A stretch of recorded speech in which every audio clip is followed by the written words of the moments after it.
আমি আমার কথা রেখেছি দুর্জয়, সরকার রাঘব রায়কে ছেড়ে দিচ্ছে।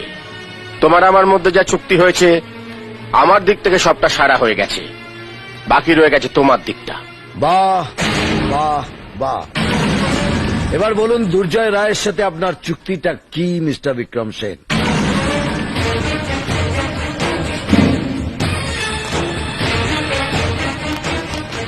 তুমি? দুর্জয় রায়ের সাথে আপনার চুক্তির কপিটা ভালো করে দেখতে এলাম, তাতে ঠিক কি কি লেখা আছে? কি আবার লেখা থাকবে? ওরা আমার নাতনিকে ছেড়ে দেবে, আর তার বিনিময়ে সরকার রাঘব রায়কে ছেড়ে দেবে। আর একটা মিথ্যা কথা বললে মেরে দেওয়ালে ছবি করে টাঙিয়ে দেব, সন্ধ্যের মধ্যে তাতে মালা পড়ে যাবে। অভিমন্যু?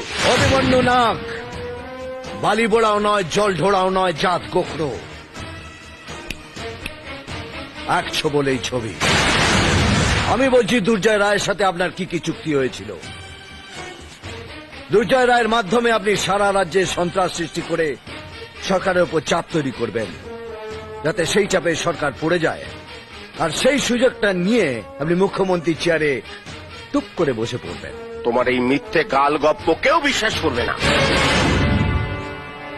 কেউ বিশ্বাস করবে না? গালের দুপাশে ঠেটিয়ে দুটো থাপকি মারবো না? তাহলে তোমার বাবাও এ গল্প বিশ্বাস করবে। আমরা বাইরের শত্রুকে দোষ দিই, কিন্তু সব থেকে বড় বিষ গাছ হলো আপনাদের মতো পলিটিশিয়ানরা, যারা রাঘব রায় ওরফ বান্টি সুলেমানের মতো সন্ত্রাসবাদীদের আমাদের দেশে জামাই আদর করে ডেকে নিয়ে আসে গাছ ভর্তি বিষ ফল ফলাবার জন্য। আর যখন সেই জামাই ধরা পড়ে যায়, তখন শ্বশুর হয়ে সেই জামাইকে ছাড়াবার জন্য নিজের নাতনিকেও কিডন্যাপ করিয়ে দেয়। মিথ্যে কথা। বান্টি সুলেমানকে আমি তাই জানি না। আমার হাতে মরার আগে মোস্তাফা আপনাদের এই শ্বশুর জামাই সম্পর্কটা আমার কানে কানে বলে গেছে। আমি আপনার শ্বশুরও নই, জামাইও নই। আপনাকে মারতে আমার 1 সেকেন্ড সময় লাগবে না।